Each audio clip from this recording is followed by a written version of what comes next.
I decided that I was so miserable. The year I turned 29, I said I'm going to go a whole year without telling a single lie. And my entire life fell apart.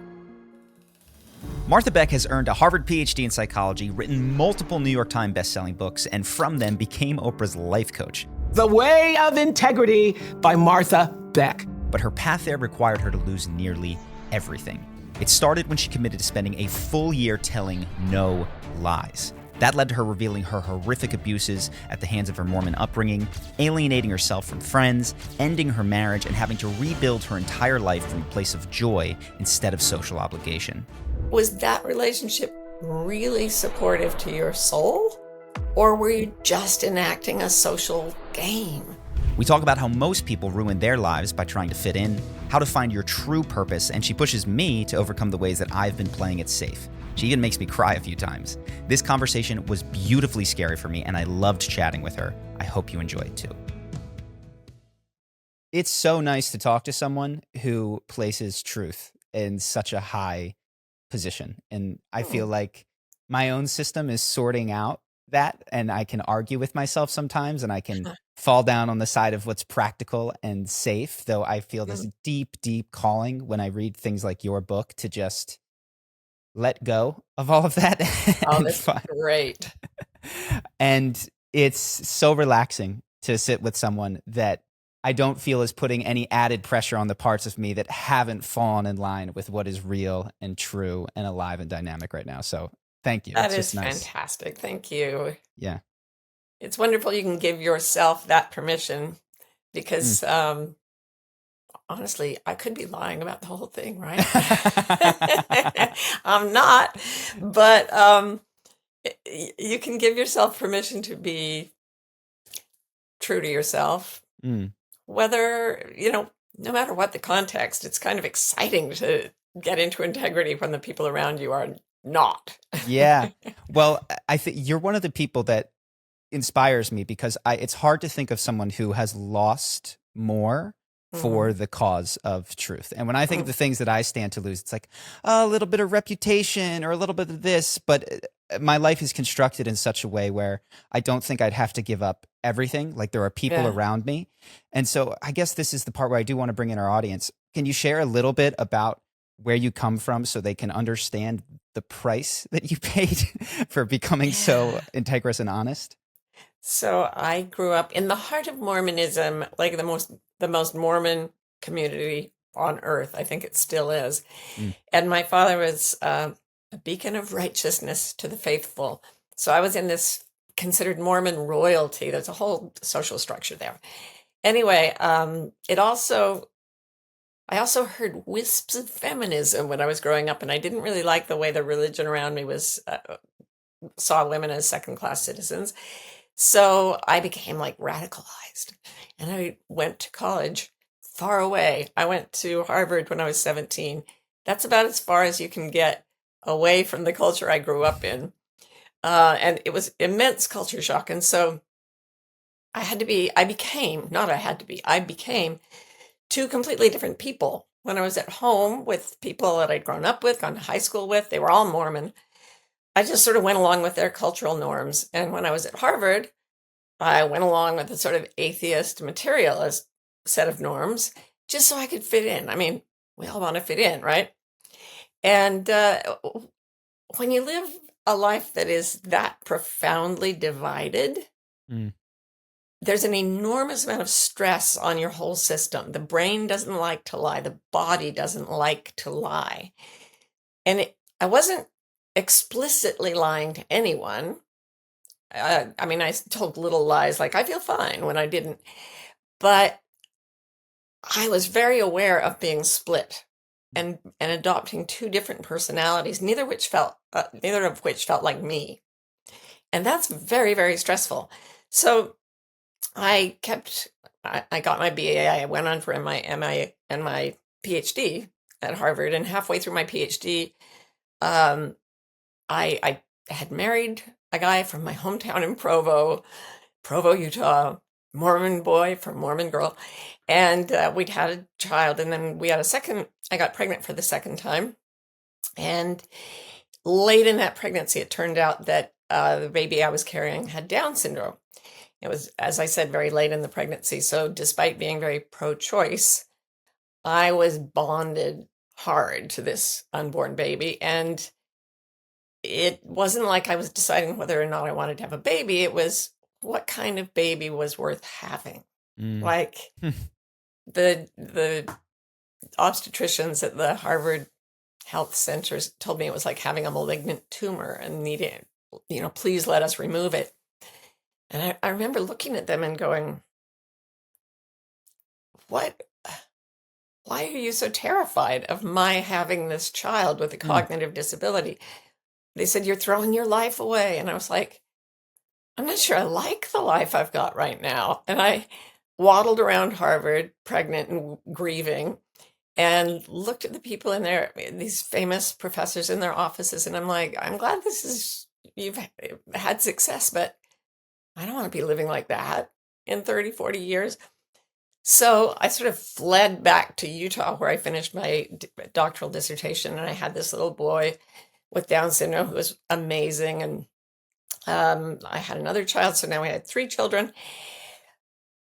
And then I was an assistant professor at the same university, Brigham Young University, where my father had been a famous scholar.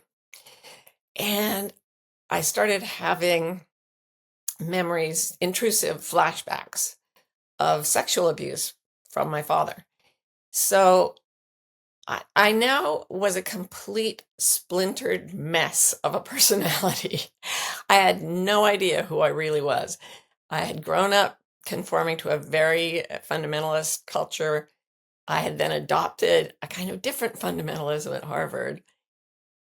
But now I was looking at what was the worth of my life in the same way I thought what was the worth of my baby's life. Like, what am I here for? And the only answer I could come up with was I was here for the experience of joy, because joy is its own excuse for being, to paraphrase Emerson. So in the middle of all this, I went into surgery because some of the scars that I had sustained from sexual abuse early when I was 5, there was a lot of scar tissue, and it had spontaneously ruptured, and I was bleeding internally. And I had an experience like a near-death experience during the surgery, where the doctors figured out what was happening. They didn't know what was happening. They just knew I was bleeding internally until they did the surgery. And this feels like I'm going on forever. But well, your story is incredible. The only thing I want to add is that your father was so high up in the Mormon church. You mentioned Mormon royalty, but to add to the complexity of coming forward with this, he's someone that the church really defended when you started to talk about this. He was something called an apologist, which is someone who is scholarly and then defends a religion based on supposedly scholarly and rational methods.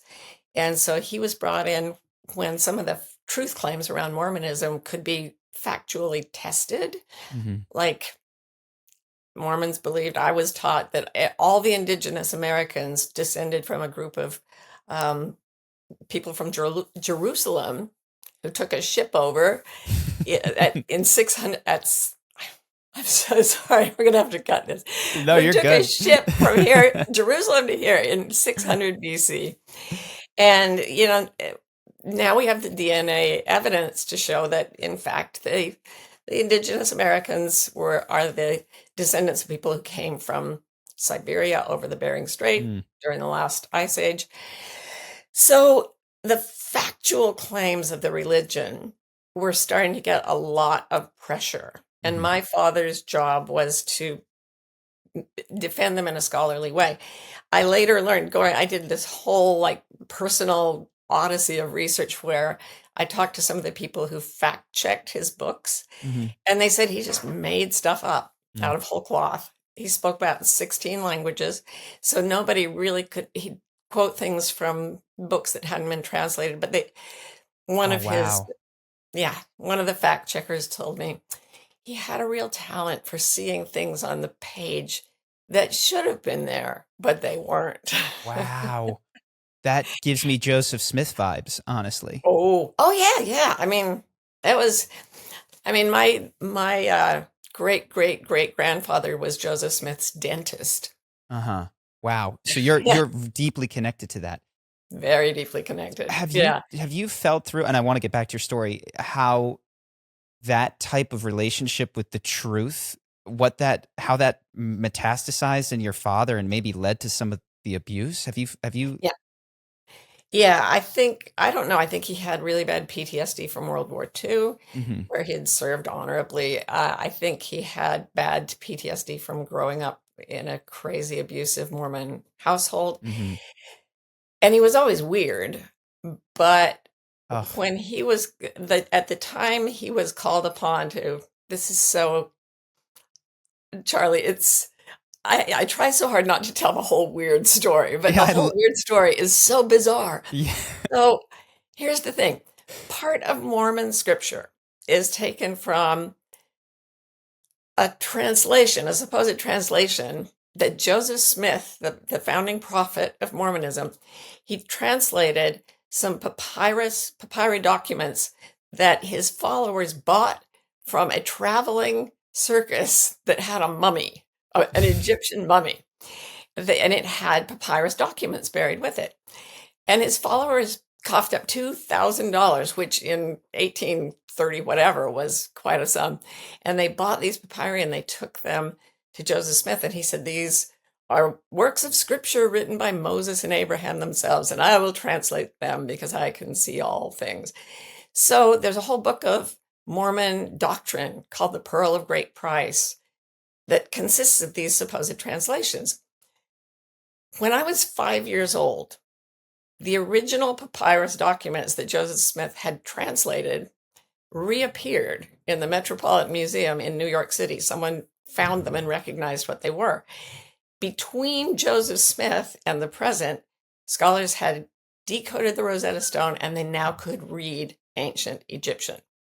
So the Mormon church bought these papyri and there was huge excitement because they were going to take it to an Egyptologist and he would translate it, Mhm. and they would show that Joseph Smith had been correct and was a true prophet, and everyone would want to be Mormon. Wow. In fact, they were funeral documents, the Book of Breathing and the Book of the Dead, that were planted on literally everybody who could afford to be mummified in ancient Egypt. And they were translated by scribes. I mean, they were transcribed by scribes. Mhm. And they would just put like the proper name of the dead person in to the formula. Yeah. So that's what it It's like actually was. mortuary documents. Oh my goodness. So the church was faced with this horrific PR problem. And my father was recruited and sent to the University of Chicago to learn ancient Egyptian so that he could make a scholarly defense of the Mormon position. Mm. That was the same year he started abusing me. I think it actually pushed him right over the edge, because Wow. there's no way anybody with a brain could look at the two things side by side and say Joseph Smith was right. Mhm. And he had to force himself, I think. I have no idea what was going on inside his head, but I can imagine he has an entire religion waiting for him to defend it. Wow. And he's deeply connected with it, right? His grandfather was the presiding bishop of the Mormon church. And it was indefensible. Mm. And I think what happened was he just detached himself from the truth completely so that he could pretend that something his intellect was grasping matched something that absolutely, obviously was a lie. Mm. He had to believe it was okay. Mhm. And to me, that is insanity. And it's So, such a painful experience. It's not to that degree, but you said I don't know how anyone with a brain. I know that's a figure of speech. I see elements of myself in that. Like the really? ways well, not to that degree, but the way when I look back that I have when I needed to survive or fit in, that I could disconnect from Yeah. what was really happening inside of me and Yeah. how everyone around me is saying X and I see Y and I say X in order to make it happen. And then they applaud and I go, oh, I need to learn something about this screwy system inside of me and how to account for it so that I can say it's. Do you know the Arthur Ashe experiment? Where Yeah, it was just Solomon Ash, actually. Solomon Ash, apologies. I was about to mention them. Yeah, please go ahead. Oh, but you were doing so beautifully. They just took, I think they put 6 people at a time in a room, but 5 of them were collaborating with the experiment. And they had different tasks to perform, like gauging the length of various lines, which was longer, which was shorter. And the 5 collaborators were supposed to look at the 2 lines and say that they saw the long one as short. And then the one naive subject, as they call them, would have to decide, do I trust my eyes? Do I express what I'm really seeing? Or do I go along with the group? And a majority of people went along with the group. And that was understandable. But what was really strange was that if they did it enough times, they would start to see the short line as longer. And this has been replicated in many different ways. And humans have the capacity to be so desperate for social acceptance that we literally somehow in the brain change our perceptions to match what people want us to think. I've felt that with regards, it creates so many opportunities for, you could call it arbitrage in life, because so much of what is valued is the social construction of Gucci bag or Rolex. Yes. And if you can get in touch with what brings you joy, it's so cheap. It's so easy. It's so inexpensive. So for instance, I live like in a very expensive area of California, and there's advantages to it. But my goodness, if you drive like 150 miles south into Mexico, you can get the same sun, the same weather, delicious food, salsa dancing, all of these things. And a lot of my life has been finding some of these opportunities for arbitrage of like, this is what brings me joy. It's so inexpensive, but I still find myself sucked into what is popular. And interestingly, as I've succeeded more, it's dawning on me. I felt most free when I was sleeping on the ground, building my business, Airbnb my bedroom. And I'm right now in a mansion. And yesterday was like, I've been in defense of this. I have been guarding this thing, and it's sapping my energy. I thought I'd gotten old, and I was like, no, you haven't gotten old. You've gotten defensive. And That is fascinating. You're basically telling the story of Western civilization. It got increasingly wealthy and increasingly miserable. Yeah. Anxiety is higher now than it's ever been. More people per capita have anxiety disorder than ever before. And we have more stuff than ever before as well. And that's because stuff doesn't make us happy. And because the allegiance to stuff blinds us to what we really want. So I have a question for you. Please. I love to ask this question. Sometimes I've asked it online to thousands of people at a time, and they put things in the chat. And the first question is, I ask them, what do you want? If you made a list of things you wanted today, what would you want? Like you said, your plumbing broke, I imagine. You want it to work better. That's been checked. We got that one. Flowing water, clean water. Okay. What do I want today? Increasingly, and like my answer is to be open-hearted. Cool. I love that. Yeah, I can list things on top of that, but what is nice is that it's becoming more and more honest for me to say, like, that's it. Like that's there's other stuff that I can get distracted by and can pursue, but to stay with my heart is the number one thing I want. That's amazing. And that is because you climbed the pyramid, you found out that being at the top did not fulfill you. So your wanting is starting to match the second question that I ask people. And that is, after they've listed all their wants, when you wake up at night and it's just still and dark, what is it you yearn for? Love, connection,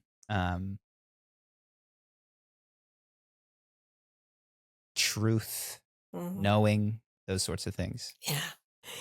And people will write all kinds of things they want. But when I ask people what they yearn for, Mm. and when there's nothing else going on, it's such a small category of things. It's like freedom, Mm. belonging, um, joy, peace. That's kind of it. Mhm. That's kind of all there is. And then I have people list things like, what are 3 things you love to smell? And let's do that. Let's play the game. So what Sure. are 3 things you love to smell? You're gonna make me cry. Oh. My girlfriend's perfume, Mm-hmm. my stinky dog, Yeah. and warm, soft pretzels. Yum. Yeah. Okay, what are 3 things you love to hear? Good job. That's one of them. I love you, Mm. and the sound of my backyard, which is like birds and sometimes lawnmowers, but Let's stick with the birds. sure. Okay, so what are 3 things you love to smell? Well, we did the smell. Oh, I let's did go. smell. Yeah. Oh my gosh. I give you 3 Sorry, more. 3 things you love to feel with your skin. Velvet skin Mm-hmm. of someone that I care about. Oh, my carpet. I have the best carpet. Yum. Yeah. That's great. Yeah. Okay, and speaking of yum, what are 3 things you love to taste? Steak, which is interesting because I feel guilty for eating cows, but that's another We'll get back to conversation. that. Steak, blueberries, Mm. and I like water. Yeah, well, it's a good thing. Water's good. And finally, what are 3 things you love to see? My backyard. It's beautiful. Mm. My nephew. Aw. Oh my God. Isn't it wonderful how it Yeah. takes you back to who you Yeah. are? Yeah. I never 6 months, a year ago would have been able to emote this way, especially in front of someone in an audience. So it's really nice to Right. have dropped some Very of the concern. brave. Thank you. And the third one is, I think, someone touched by my work. Hmm. Okay, so imagine a scene where you're in your backyard with your girlfriend. You can smell her perfume. You can smell the grass. Your nephew is there. Is he little? Is he playing? He's like, 18, 20 months. Yeah. Oh, it's so Yeah. adorable. Okay, so he's playing. You got your dog there. You're eating blueberries. You can hear the birds. And like if you drop completely into this sensory experience of this is what I call the sense of truth. Mm. Being absolutely situated in the things that give you joy. And this sensation is what people yearn for. Mm. And just notice, steak and blueberries cost money, Mhm. but almost nothing on the list costs very much money. Yeah. And yet we go off in pursuit of the most elaborate achievements. Ugh. Sure. What I've Without- noticed Yes. is all of this stuff was there and was so hard to let in. Like, it's so hard sometimes because, and I realized the things that I love most and other people love most, they break you. They make you just, for me at least, I fall apart in a beautiful way. I cry, I laugh, I lose that gripping sense of performative control of being. Control. Yes. And so I could my nephew would come over and I needed distance from him because he was just too much for me I would weep if I was too close to him. And so I notice that, for me at least, the block to that is the fear of falling apart, the fear of weakness, the fear of being seen, especially in those states. So here's the thing.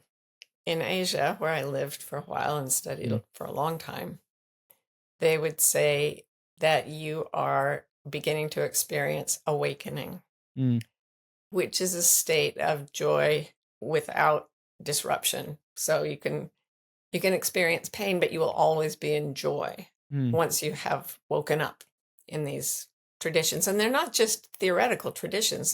These are the felt and recorded experiences of many individuals from all over the place who have no way of knowing. They had no way of knowing that one another existed. So what's happening is that in the brain, they can now look at the brains of people who do a lot of meditation, who are seeking enlightenment, and they find that at the points where they step into this joy without suffering, two parts of the brain actually shut down. The brain doesn't light up because the brain is sort of a filtering mechanism as far as they can figure out. Two parts shut down. One is the sense of being separated from the universe. So if your nephew comes up and crawls into your lap and looks straight into your eyes, he has not formulated the idea that you and he are separate yet, not in the way that adults do. There is absolutely limitless love as a baby looks into your eyes. If that baby trusts you, you're looking into the universe. It's trippy. Yeah. And the other part that shuts down is the part of the brain that wants to be in control. So the two things you have to give up if you want to be awake are a sense of yourself and a sense of control. Yeah.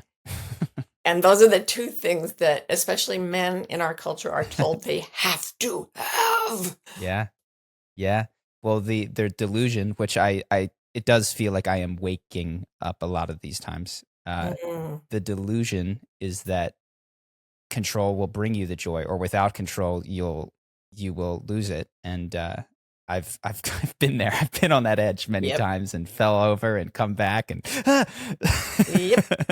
Yep. Have you ever just said, "Oh, screw it," and let it all go for even an afternoon, a week? Many times, many times. And what happens then? Terrible beauty. Just like, say more. Oh my goodness. It's I know the realness of it. I am there. I fall into it. I fall into the love. I fall into the beauty. I fall into the unconditionality of love. But I can be snapped back into my fearful thing. Like, so if somebody were to walk in the room at that point, like this whoosh of jolting, fearful, protective, and I feel my muscles tense in those moments. And I'm getting better at it. But at first it was, it would make me cry or laugh hysterically or something like that. But if somebody then knocked on the door, like, excuse me, I'm here. Gosh, that sounds so stressful.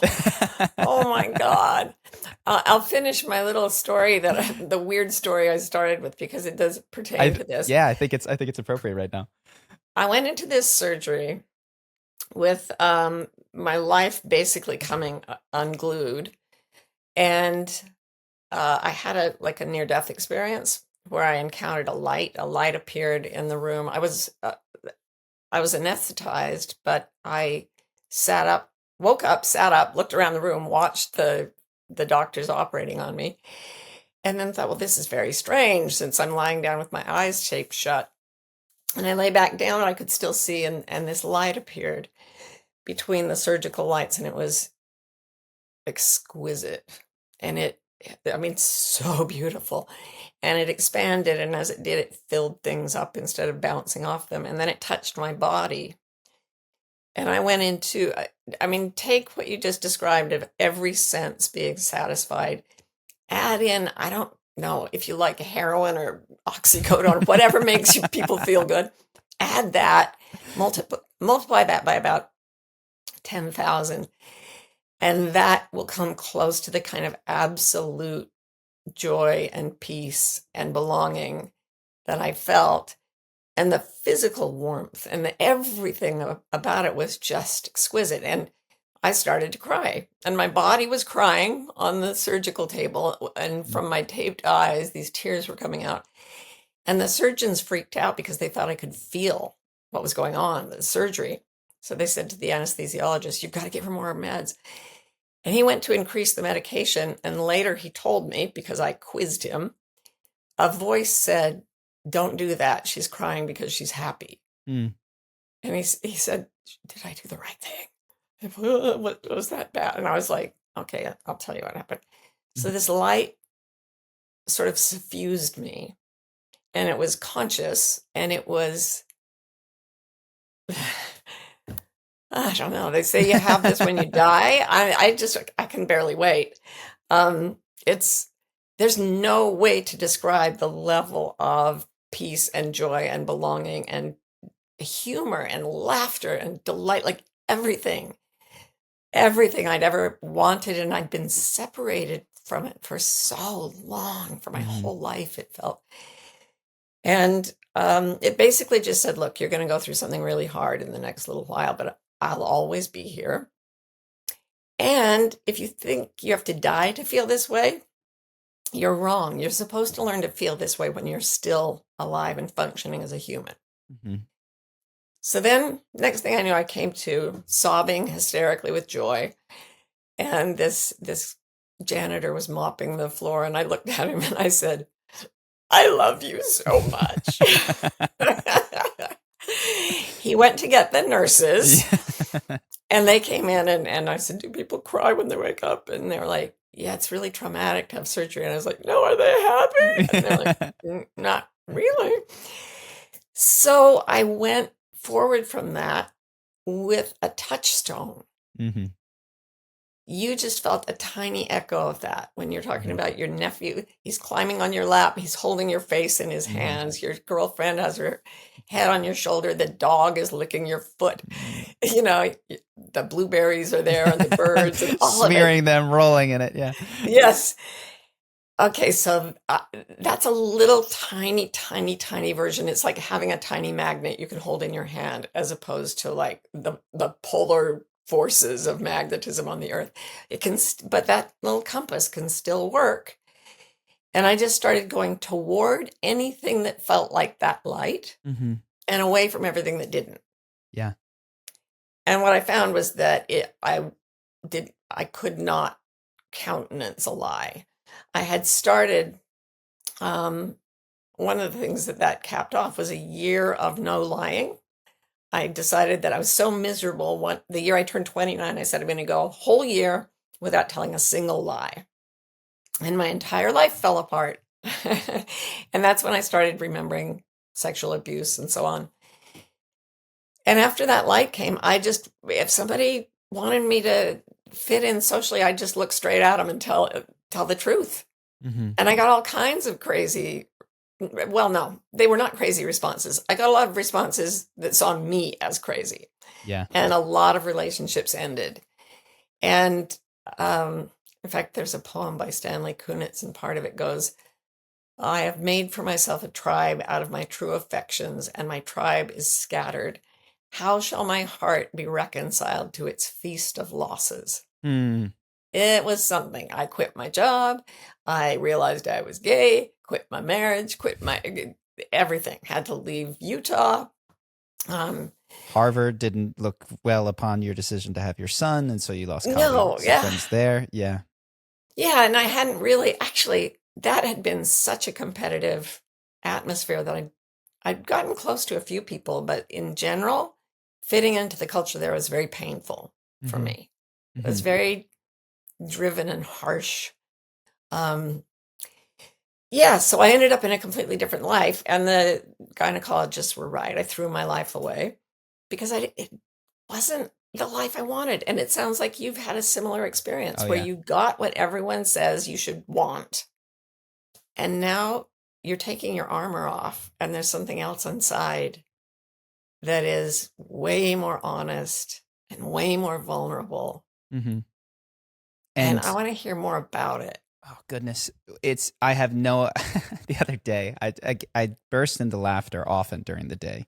Hmm. And what made me laugh yesterday or 2 days ago was just going, I am totally freaking lost. I just started laughing. I was like, I have no idea what I'm doing, no idea what's going on, which is for me, I've always been someone who had a goal and was in process of getting there, and I could set the long-term goal and then Yeah. chunk it down into short-term goals and check it off my Oh, list. me too. And I don't know when that gets reintegrated, if that gets reintegrated, but I was just cackling because, and it feels like me. It's like there was a part of me that later came in and said, I know exactly what I'm doing. Like, I know exactly what I'm doing. But there's another part of me that is just lost. And I could tell you more about it, but there's a lot of ways that I've upended my life and relationships and business and things, and it was working. And I went and threw a monkey wrench into everything because it wasn't working for my soul, I suppose. Yeah, and because it was time. Mm-hmm. It's like, I mean, in one book I wrote, The Way of Integrity, I sort of break us down into the cultural self, which is there to respond to other humans, and the natural self, which is how we'd be if we were just out in the woods somewhere Mm-hmm. with no social connections or pressures at all. And if you're socialized in a way that really matches your nature, that's not a big contradiction. But if you're socialized in such a way that cultural pressures, and that can be your family culture, your religious culture, your ethnic culture, national, whatever, if you're raised in such a way that your cultural norms pull you off your natural state of being, your natural preferences, it rips you in half. And it sounds to me like you're one of, like, I've coached people who climbed to the top of the pyramid and they're like, yep, I wanted to be famous and rich and now I am, and I can just go tell people to screw themselves. And I'm like, oh, way down deep, you're shallow. But you don't have that freedom. It's your nature. I've begged for that freedom. It's funny. I said, why can't you just fucking make the money, enjoy the status? Yep. But you cannot. And it's because something in your nature wants to be awake, wants to be awake. And I sort of subscribe to the theory, Pema Chodron, the Buddhist nun, says, I am awake. Within each of us is the awakened state. And she says, I am awake. I will spend this life taking my armor off. Yeah. Yeah. And here's the thing, when you let that happen, when you stop controlling, something starts to move through you. In China, it's called doing without doing. Yeah. Way. And it's the force of harmony, the intelligence of nature, your higher self, whatever you want to call it. It starts to move you through your life as if you're almost a passenger and it's doing the driving. And it's terrifying to the cultural self to let go of the controls. Yeah. And let that harmony, that force, it's exactly the scene in Star Wars where he's trying to take down the Death Star and he hears Obi-Wan's voice say, trust the force, and he puts away the controls. Close his eyes, yeah. And closes his eyes. The reason trust the force became such a catchphrase for Americans is that it gave us a non-religious language to talk about something that is real. Yeah. Yeah. Do you know what you would do if you stopped controlling? Do you know what you would do if the force took over the controls? There's two answers. One is I have no idea. And the other is I'm doing it. I am doing it. I'm building something. And it's terrifying to not know what I'm building. I've had this sense of like, I'll give you a little bit of background. I have a YouTube channel that has been very successful. It was making me over $1 million a year, which was more than I'd ever needed or hoped to have or planned on having. And I didn't know exactly what was happening, but I was feeling less and less connected to it. And I was... There's a whole thing. I'll do a whole other podcast on the things that I learned about business and myself and where personal development, spirituality, and business intersect, and I Mm-hmm. think that could be great. But it wasn't working. And so I stepped back and made decisions that, had I just nose to the grindstone it, kept going, I could have made enough money Mm-hmm. forever to never, ever have to work again. And a Mm-hmm. couple of things I realized. One was, trying to make enough money to never have to work again is so depressing and so sad. And so it presupposes a world in which work and love Yes. are not the same thing. Yes. And I don't know how I fell into it, but because I was not like that, but I would toggle back and forth. And I guess I'd fallen into that way of being and built an Mm-hmm. organization that had some of that ethos infused it in a way. And Well, it it came from was, our culture. mhm. And not everyone else was 100% on board with me, and there was a little bit of push from others, but really it just activated the parts in me that wanted to accumulate and be safe rather Mm-hmm. than Mm-hmm. let go and give, receive, all of that good stuff. Mm-hmm. And so I made a lot of decisions, which every advice from every business person was, just stick with it for 2 or 3 more years, and then you can be done. And then you can move to the Right. beach and do that Right. sort of a thing. Stay in control. Yeah. And there was a lot of periods of, what the hell are you doing? Why are you doing this? But I had this sense, I'm not a religious person. In fact, I talked my whole family out of Christianity at about 7 years old. But I felt like Jesus in the Garden of Gethsemane, and I knew, I was like, a crucifixion is coming. Like, you're about to be annihilated. And it was so scary for years. Yeah. And but I knew the prayer of Jesus, I think one of the things he says is, if this cup may pass over me, please let it.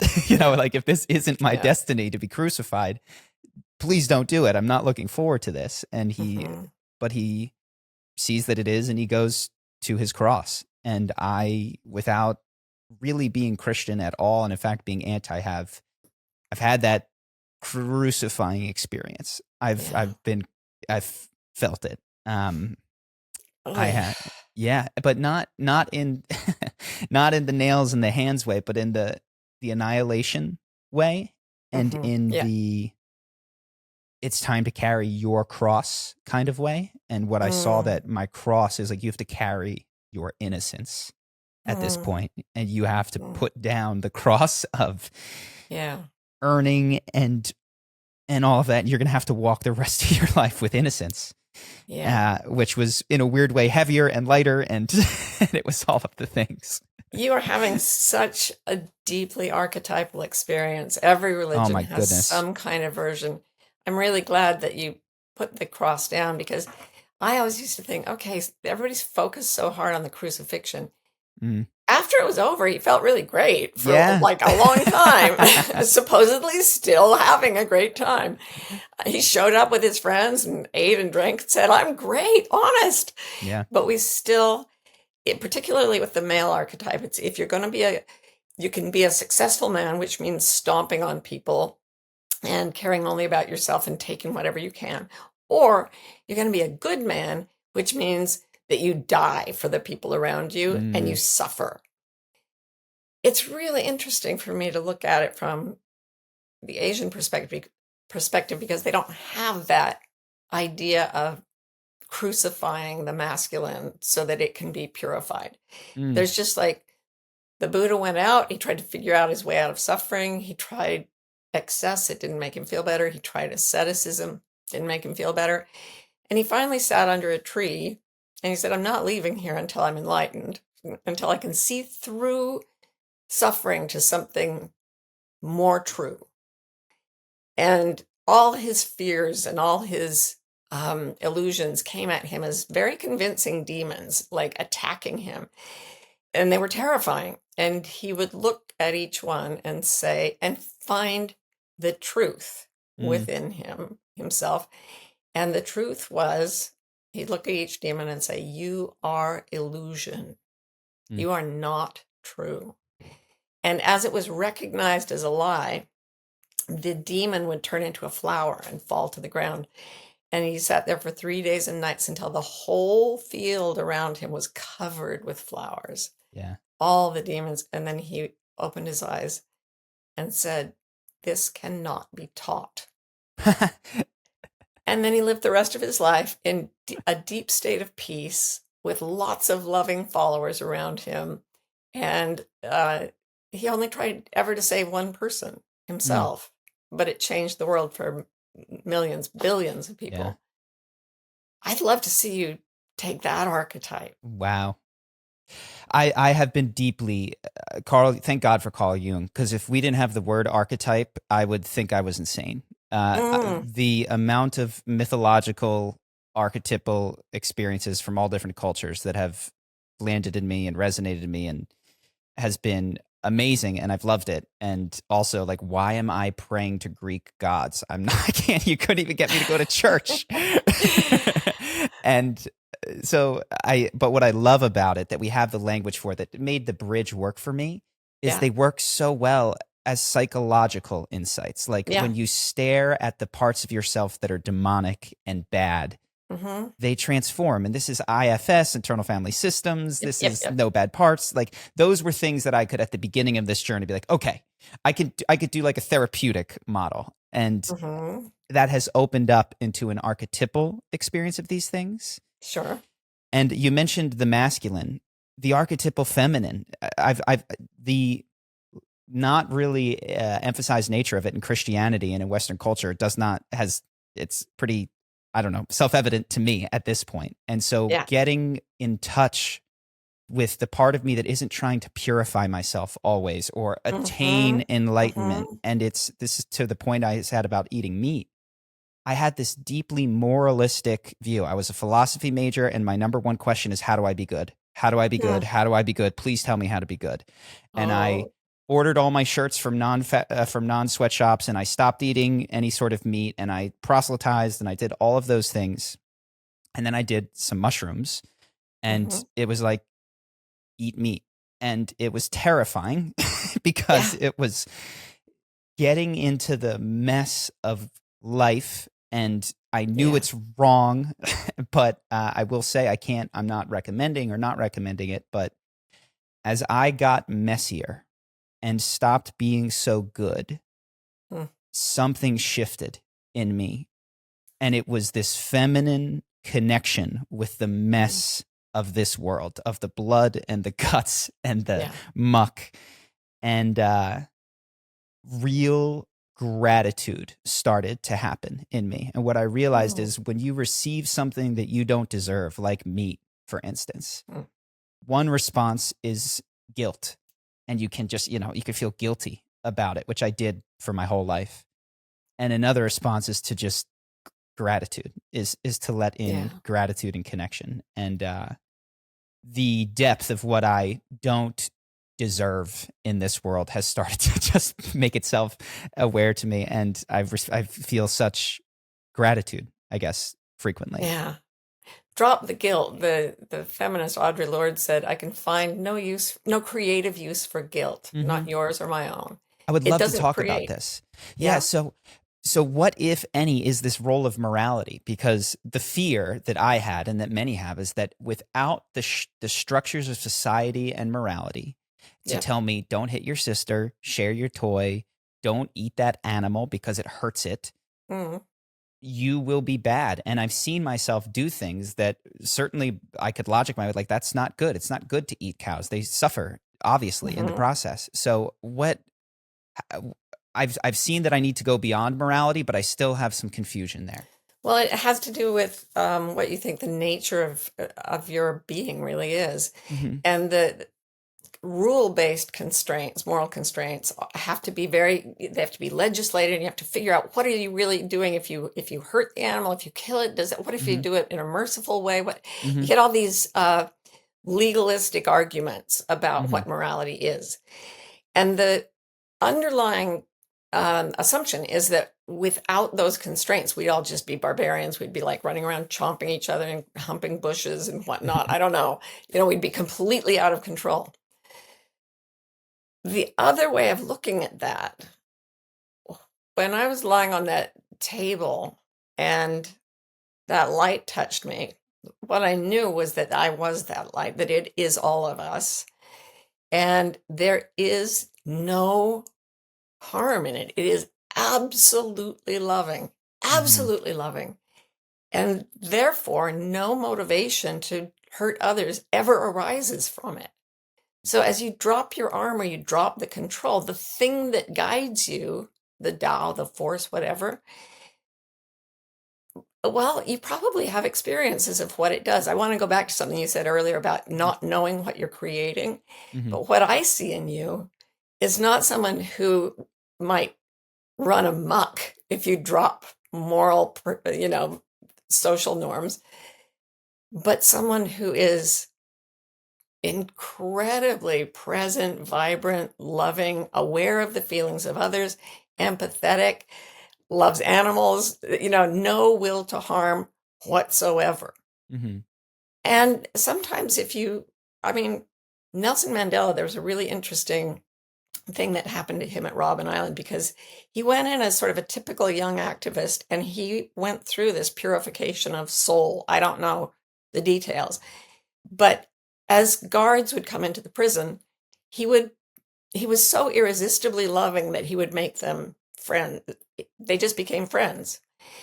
And then they brought in a warden who was a psychopath, and he got all of his prisoners together and he screamed at them, "You've been turning this into a library. This is a prison. You're going to feel it." And Nelson Mandela from the back of the room just roared at him, "Get back in your chair." Like, he didn't physically attack, but the guy completely folded, as a lot of narcissistic people do when you yell at them. And afterward, one of Mandela's friends said, "Oh, I've never seen you lose control before." And he looked at the guy and he goes, "Oh, no, no, no, that was what he needed. That was what he needed." There was no will to harm. There were different activities, but pure love is really our best bet for truly moral lives, don't you think? I do. There's an intellectual part that for now we can put aside that goes, but doesn't the cow get hurt? But what I see you saying and what I felt is like, it's so silly. I have felt connected to the animals that I've eaten in the last several months, and I have felt. I know a lot of activists will be upset with this, so I hesitate. I have felt them lend me their strength, and I have. I feel deeply grateful for that, and scared because it's like, holy shit, whatever you built needs to honor everything, not just the animals. The house that I have is like constructed by thousands of years of war and humans, and trying to eke out just a tiny bit of iron from that mine. And everything I stand on is just, and then there's also, from this energy that I feel, there's also no pressure from it. It's all a gift. And there's also this, not requirement, this opportunity to honor it, which feels really different from how I'd experienced gifts and authority and other things Charlie, in the past.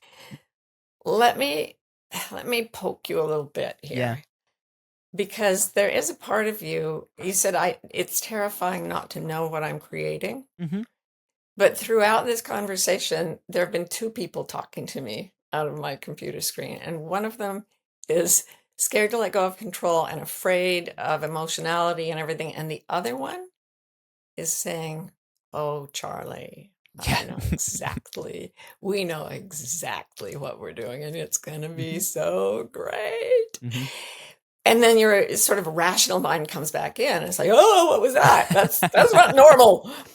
Tell me where I'm wrong."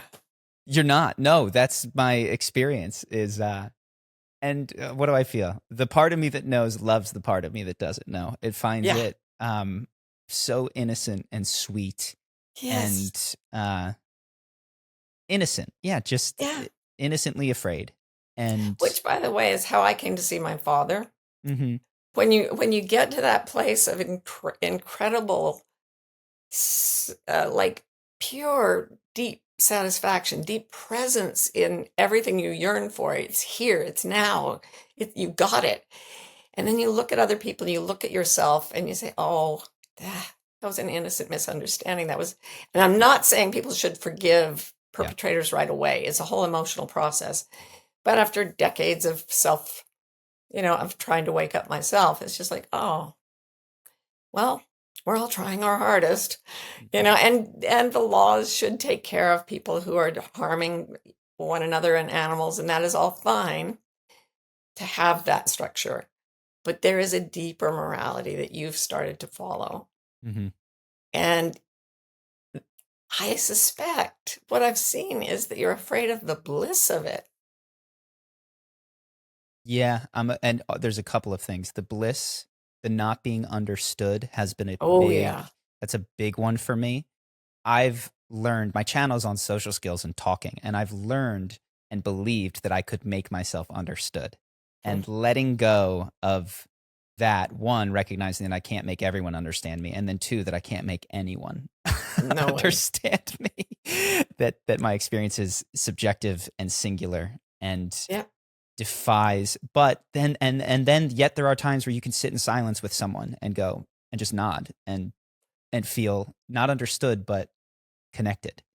And you can even know, like when you dwell deeply in this part of yourself that is just love, you see someone else and they don't understand you at all, but you can feel that the same essence that is you is connecting with, there's only one of it. It's this vast consciousness that is like taking form as different beings, different objects. And you can look at someone who doesn't understand you at all and know that the part of them that is inexplicable is already looking out through those eyes, that there will come a day when they might even realize that they understand you. But more importantly, there is something in them that understands you already. I've missed that piece, I think. And as I feel that, what I've thought is I have to communicate myself in the terms that their ego mind or literal communication such that they nod and say they understand me. And I could see how what I don't want is to feel entirely separate and different from them. And what you're pointing to is that there can be a recognition of the even when there's conflict and even they're saying you shouldn't do that or I don't recommend that or I don't get it, that there is that there is a oneness between them and I, even in moments like that.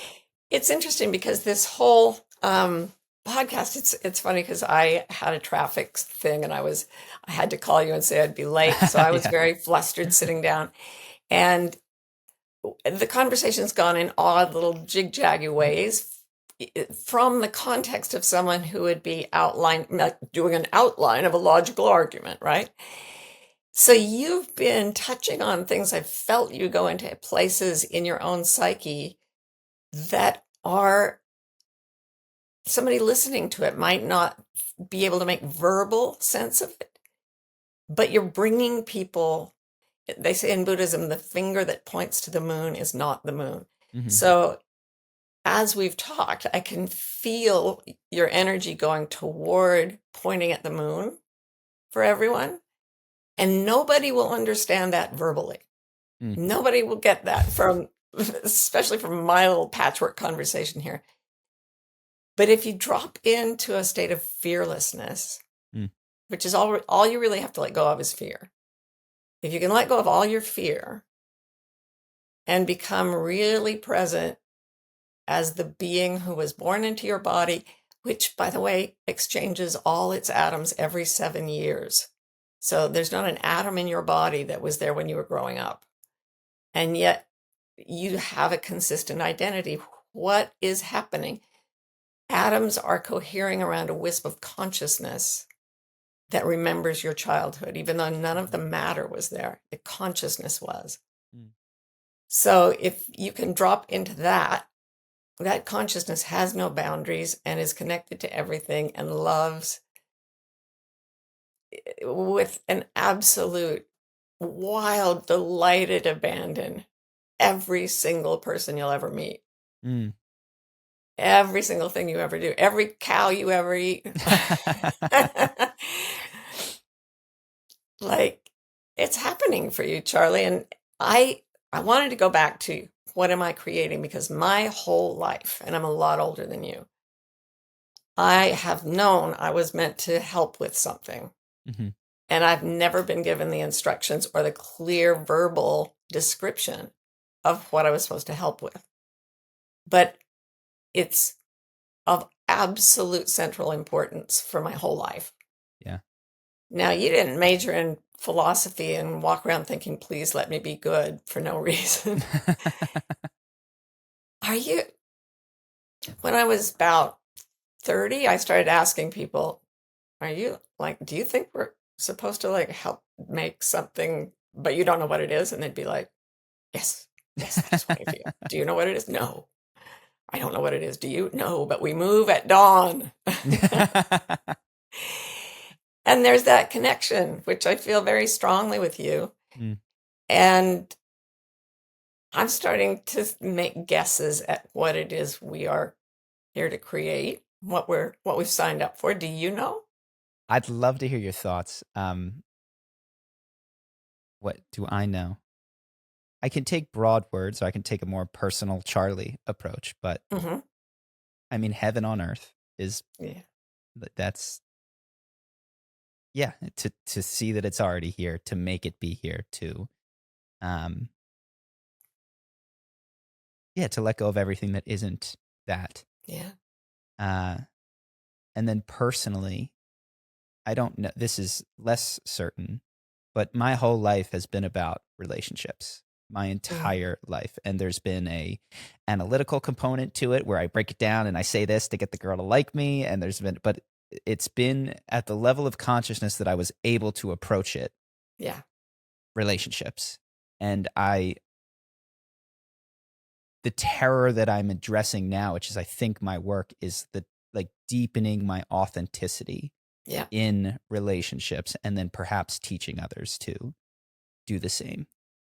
And if I could summarize the instructions for that, they're pretty simple. It goes like this: know what you really know, feel what you really feel, say what you really mean, and do what you really want.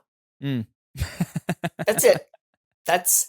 That is integrity. That is the whole integrity. It just means being whole, right? And I based my book on integrity around Dante's Divine Comedy. And when he gets to the deepest part of hell, where the Lucifer is trapped in ice, the word he uses for evil is dis, which is just, it means divided. And this monster in the ice is divided from its true self. And that's why it's suffering. And that's why everyone in the inferno is suffering. And 2/3 of that amazing psychological metaphor is about how to leave your suffering behind. And sort of then he goes through the purgatorio, which is a purification of the self as it drops its illusions.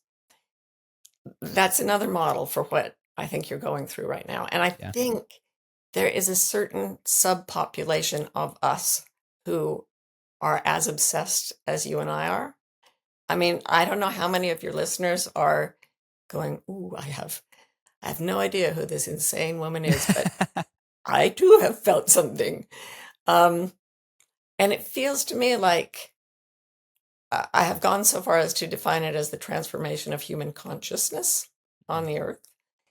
And I think it's meant to happen in time to save us from destroying all the ecosystems, which would be nice, and maybe restore. I work with people who restore ecosystems, who have the same feeling you do and I do, except yours is about relations and their relationships.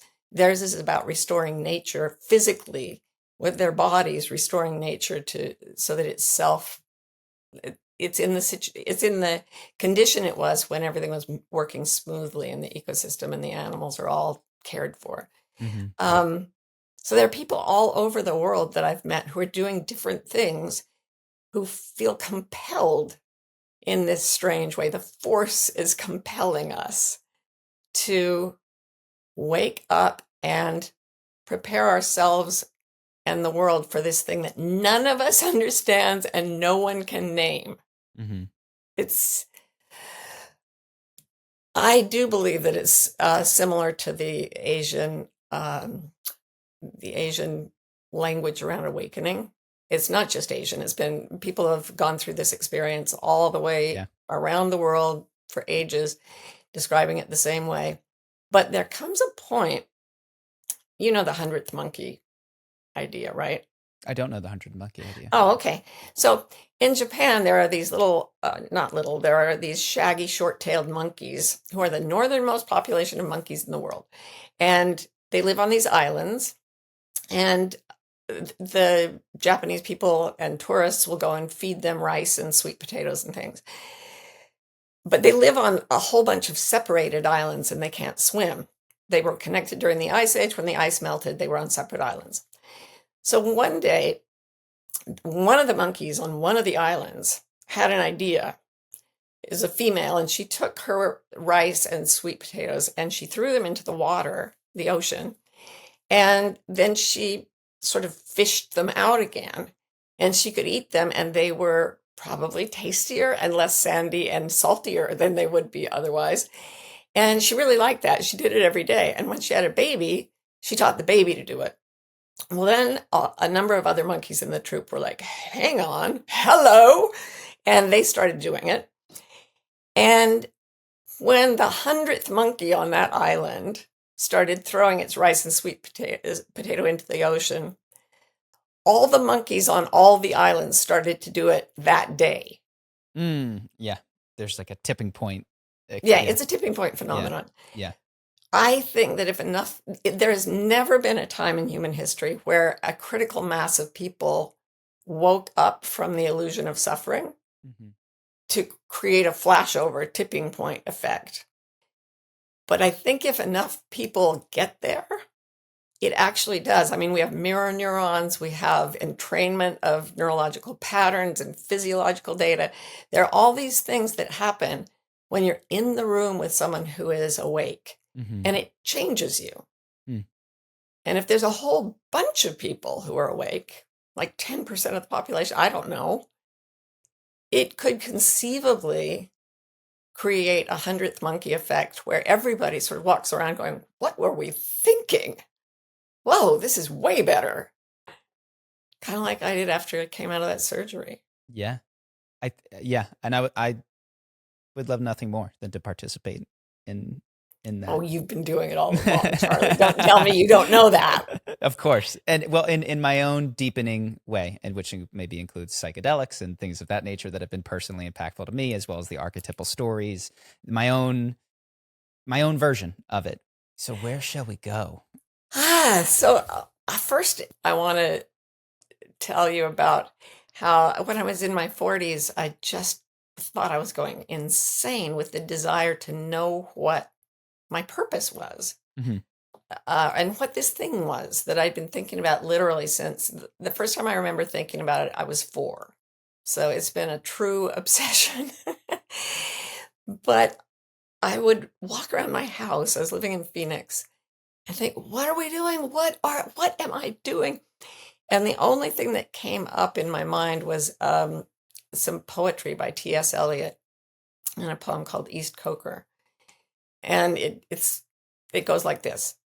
I said to my soul, be still and wait without love, for it would be love of the wrong thing. And wait without hope, for it would be hope of the wrong thing. There is yet faith, but the love and the hope and the faith are all in the waiting. Wait without thought, for you are not ready for thought. So the darkness shall be the light, and the stillness the dancing. That was it. That was as good a description as I was going to get. And that's why I thought, when I thought, okay, it's a transformation in consciousness.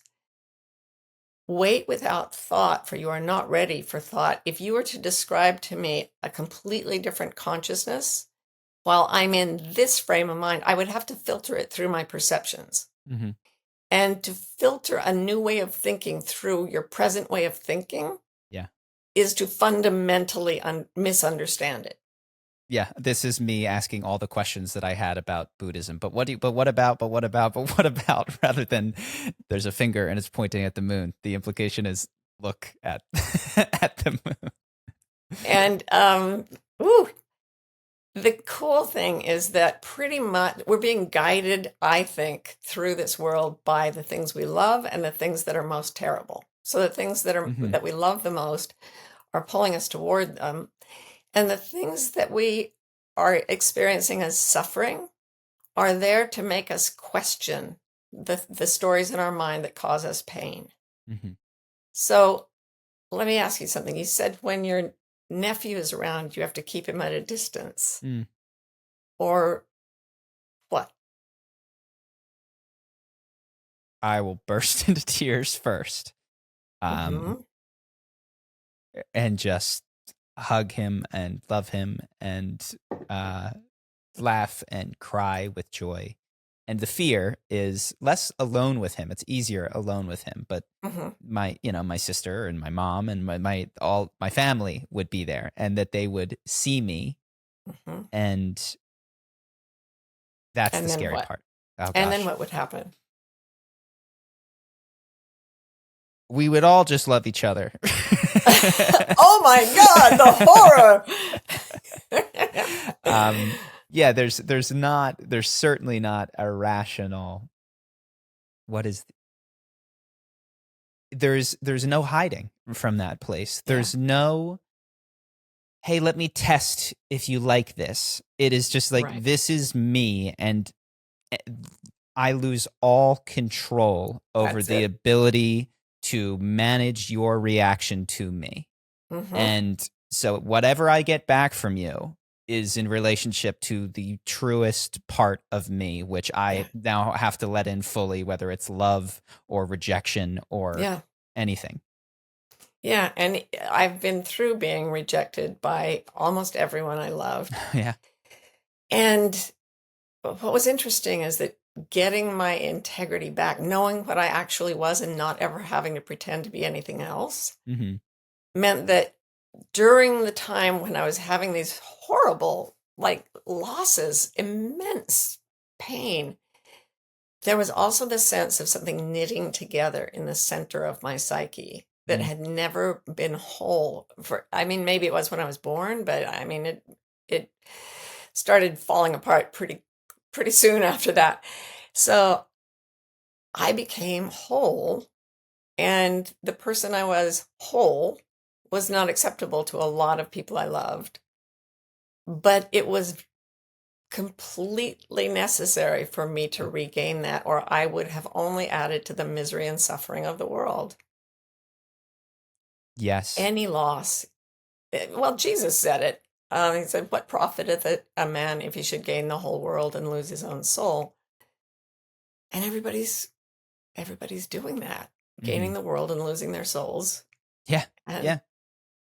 You can get people to give you a lot. I mean, this was every day. I feel like I would feel like profound insights, but there was the sense yesterday of, you can get people to give you all kinds of things. You can get people to give you kisses and sex and hugs and money and motorcycles and parts and movies and all kinds of things.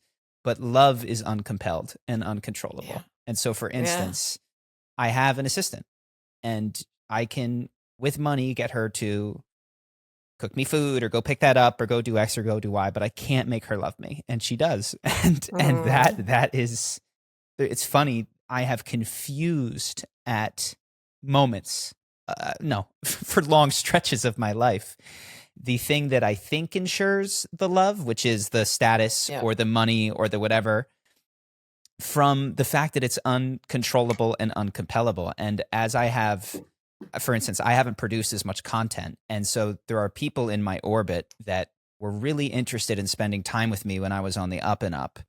And not in a cruel way, but just in a disinterested way. When I'm not doing that, the phone stops ringing. Hey, do you want it? No, they don't. And I noticed, I think probably a projection from my, trying to get my father's love or something like that. But for a long time, I focused very much on those people who stopped picking up the phone, and not on those who remained and who were here. And so it's like, oh my gosh, my nephew, he remains. My God, does he remain? He does not give a damn if I make a YouTube video. If I have a hug and I'm present, and if there's a guitar nearby or a block, it's just, and it's tragic, though beautiful. It's everything. How I've overlooked everything that stayed. And that's, I think, part of why your story is so inspiring, is because you really did. You're like, look, I've had to lose so many relationships, and mine is almost like, I only got to lose some. I've got Yeah, no problem. yeah. And you know what I said about the things that cause suffering are there to cause us to examine our illusions. Like if you think about someone, one of those people who was all about you when you were doing the razzle dazzle thing, and who later said, "No, I'm not interested in you." Mhm.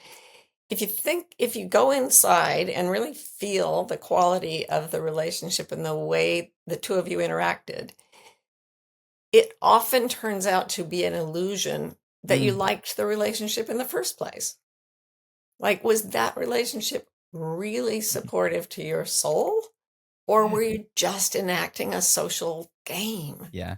I think in my definitely that's true. And in my case, there's I think there's projection of early childhood experiences of trying Oh, to yeah. take my parents with me to this magical place and Oh, yeah. focusing on my mom, who loves me deeply and dearly, but struggles so much to let go, to drop out of suffering. She's a very Mm. anxious person. And so when I see someone who loves me but won't come with me, oh my God, does that grab my attention? Like I just Yeah, want so let's drill into this, because what you have to do is find the truth in any Yeah. situation. So you love somebody and you can't bring them with you. Hmm. And there are thoughts that come up that are childhood based. And they're thoughts like, I have to save this I person. can't let go. Yeah. I can't let go. Yeah. Okay. So I can't let go. I can't let go of this person. Hmm. Go inside and see if that causes you distress or peace. Distress. Anything that causes you distress takes you away from that sense I was calling the sense of peace, or the sense of truth. The strongest statement people can make to go into a sense of truth is the statement, and I've asked this of people all over the world: I am meant to live in peace. Hmm. So if you say that to yourself a couple of times, it's like dropping in with all the sensory things I was asking about earlier. You come into this sort of resting place that's very stable. Yeah. So in that place, you see someone who is getting left behind, and you realize that you have no ability to control them or their life path. Yeah. What I feel is just this overwhelming sense of, I think this of love for them. I feel this Yeah. like, Yeah. You see their innocence like you see your own, like you see your nephews, Mhm. and there's so much love, and there is no need to live anyone else's life or to control them, Mhm. because being controlled, I'm sure there are people who've tried to control you. It is the opposite of love. Yeah.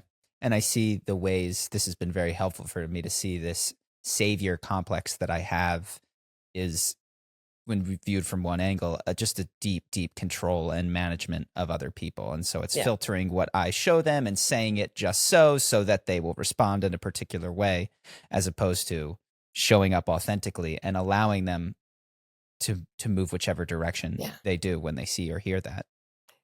It's so interesting because I wrote this book on integrity, and a whole bunch of people wrote to me as the book got into the population, and they said, I'm in complete integrity. I'm not telling any lies, but I'm so anxious. So my life it still isn't great.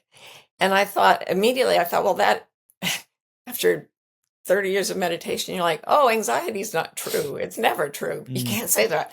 So I wrote another book that's coming out in January, Mm. and it was about why people are anxious.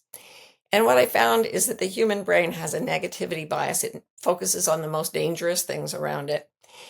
And the left side of the brain takes over when we're in a fear state. And it handles language. It does calculation. It does all control mechanisms. Mhm. So it thinks in language and numbers. And it has this weird quality of being absolutely sure it's the only way of thinking there is. Now, on the right side of your brain, something completely different is happening. Instead of being controlling, the right side connects. So instead of being afraid, it's curious. Instead of controlling other people, it connects with other people. And instead of clamping down and trying to gain the whole world, it begins to create. The interesting thing is that the left side of the brain is not aware of what's happening on the right side, but the right side knows all about what's happening on the left side. Mhm.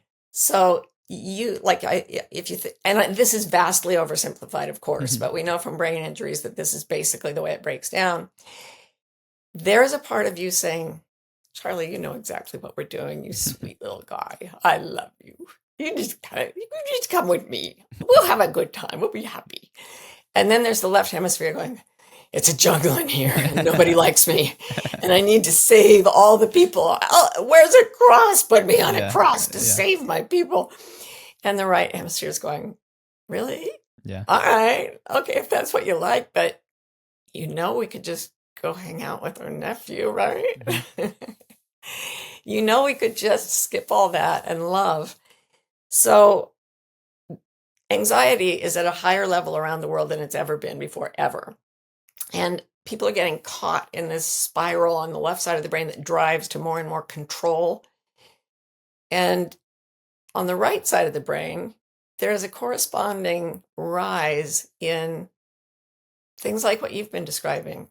People feeling overwhelming amounts of love, overwhelming amounts of connection, wanting to let go, loving the part of them that controls everything, but still wanting to let it all go. And the left side of the brain is terrified of that. And we're all playing this game where the right side is waking up Mhm. and the left side is fighting to stay the way it is. Mm. This is just, I spent 3 years figuring that out. And then I was like, oh, I get it. Yeah, it is something said earlier, but what I've noticed is that what I was able to do was take any piece of learning in the past, like this, like the right and the Mhm, left, or a recommendation, like how to live in integrity, and mhm, I was able to use it as a weapon against myself. And so mhm, I could make one thing that I just want to call out is that I very early, like when I was in my early 20s, read Radical Honesty by Brad Blanton, which is a mhm. similar message of telling the truth. Yeah. And I took it and I made it this thing where I had to align my words with what happened, and I just used it to beat myself and didn't even get some of the deep benefits of integrity from it Yeah. because I would just control what I said so tightly so that I literally was matching things that were happening in the world. Yeah. And I don't I suppose what is the way through that? For me, the way through that was a lot of somatic experiences. I mentioned Yes. psychedelics earlier, breath work. The non-rational was the only way for me to break the fact that I could corrupt the most beautiful advice or lesson and just be Yeah. like, oh, here's a new weapon for me to flock myself Yeah. with. The left side of the brain will turn anything into a weapon. As Ani DeFranco says, anything's a weapon. Every tool is a weapon if you hold it right. Yeah. So, and it is a combative, violent part of the human psyche. It's interesting because there was one archetype you haven't mentioned that I think you actually fit pretty well, and that is the archetype of the holy person, the healer of a Yeah. tribe. And I spent a lot of time at one point in my life learning all I could about the the medicine people of various tribal cultures Yeah. before Western society took them over. And they all use some form of plant medicine, which, by the way, like psilocybin, shuts down the same areas of the brain. It doesn't light up your brain and give you hallucinations. It shuts down the sense of needing to control, and it shuts down the sense of separateness.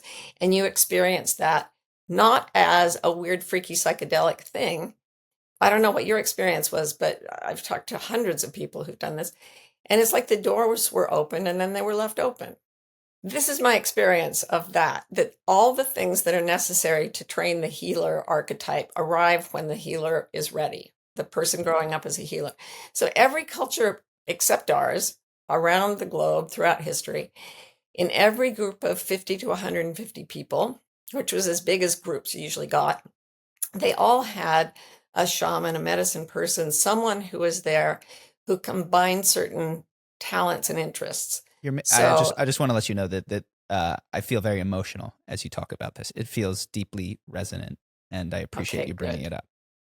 So these people shared, they held in one person something that our culture shatters into many professions.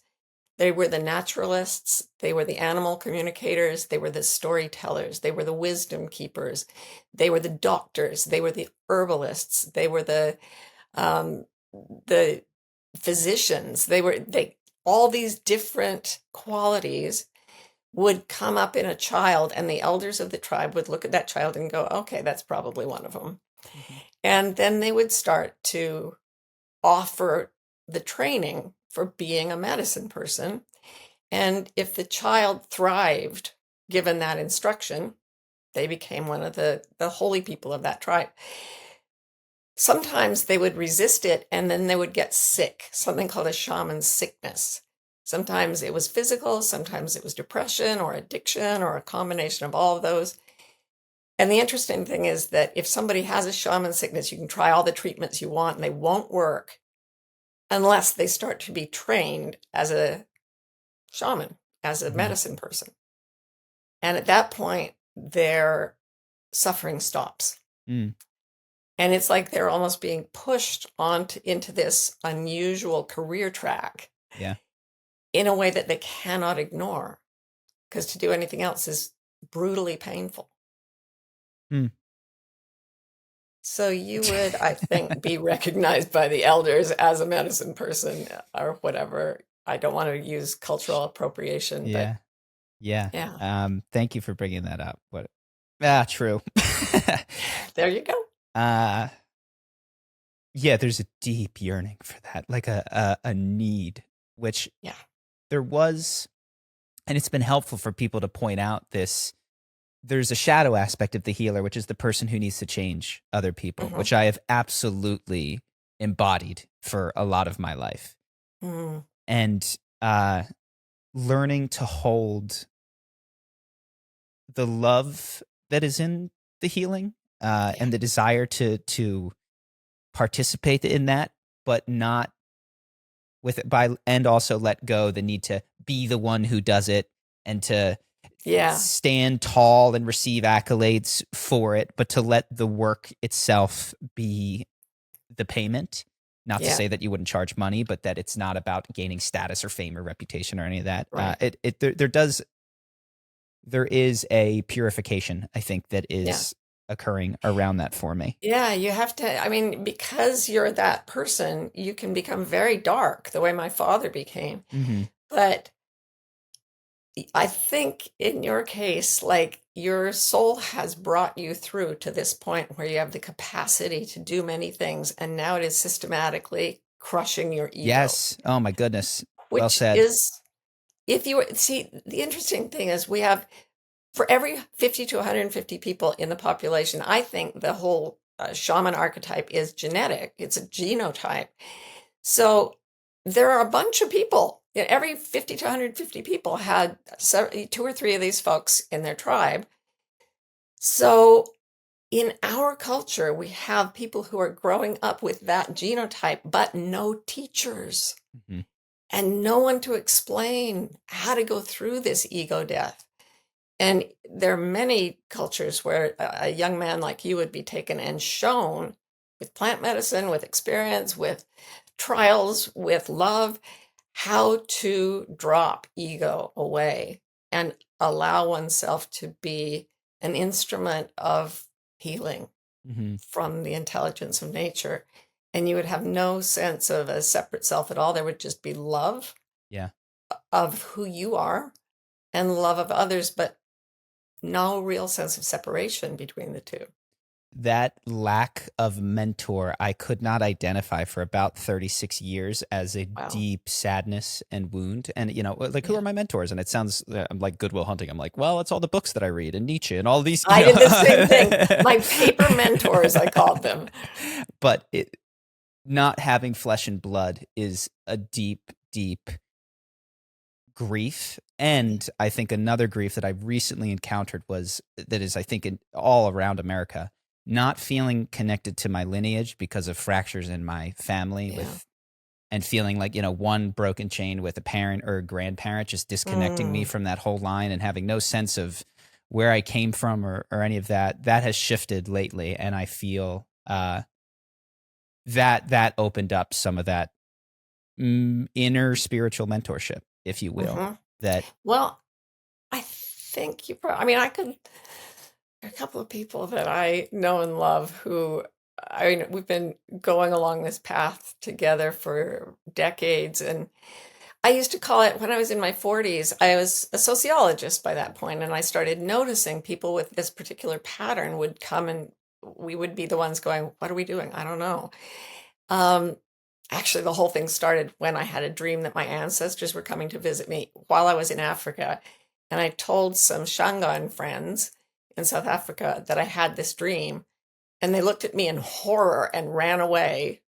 And 2 hours later, they came back with this tiny woman from Mozambique who was a Sangoma, a shaman.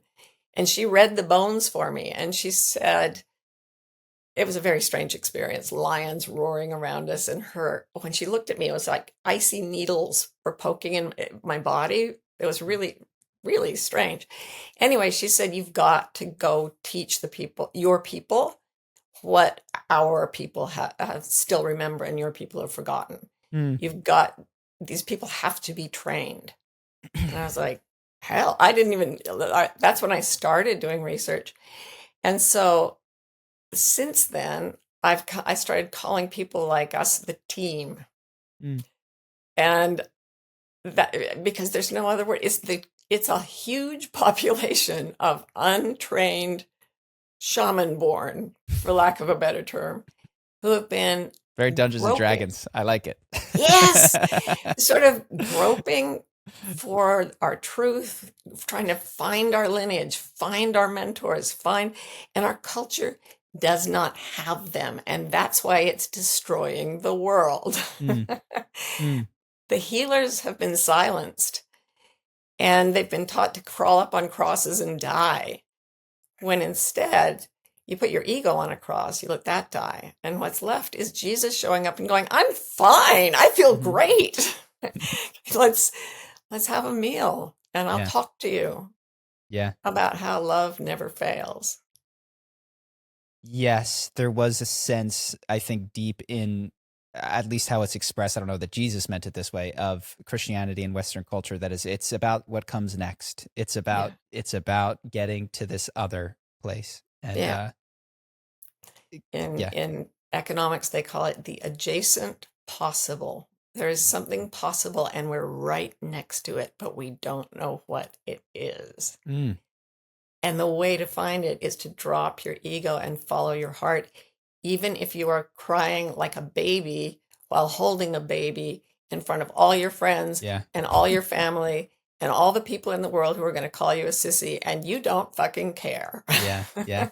I will add to that what I used to do is I could see so clearly the end of my path, in the sense that, like, yes, of course, it's pure authenticity. And then I would use that to beat myself up for not being there today. So Right. for the people that are out there, and as a reminder to myself, the path has sometimes looked very different than the destination, in the sense that one of the more loving things that I've done at various points, it's not always the same, has been, hey man, it's okay to not share yourself today. And then a part of me went, oh God, thank you. And like, then the tears come from the lack of pressure that I'm putting on myself to be that thing. Do you know what I found the doorway is between the brain state of fear and the brain state of creativity and compassion? It's simple kindness to the self. Mm, And I call it, it's so corny, kind internal self-talk. And I did it for years to get out of panic attacks, but I was too embarrassed to say it. But all it is whatever's suffering in you, or if you find yourself beating yourself up with whatever, you sit down and say, oh, hey, dude, I know, I get it. You're trying so hard to be good. yeah. I see that. It's okay. You really, here's the thing. Here's the dog. Here's the baby. They are good. They don't have to try. And you are not different from them. Yeah. You're just a little more confused. Compassionate listening is how I would describe that. And that's been learning how to listen. It's funny to having a YouTube channel all about communication and knowing as little as I did about listening at a deep level to finally discover it near 40 has been a trip. But definitely following the cultural path for sure. Well, I do want to be again respectful of your time. So I will just say, I loved Way of Integrity. I know you sort of mentioned it a couple times. It's the book of yours that I have read in addition to watching interviews in preparation for this, and I highly recommend it to anyone who is out there wondering more questions about like, but what about right now? And that's kind of a big abstract idea. There's a ton of exercises that are like you can get a pen and paper or do them in your head, and it'll help you on a much more granular level. So if this has interested you, definitely recommend checking that book out. Thank you, Charlie. It's been an absolute delight. Thank you so much.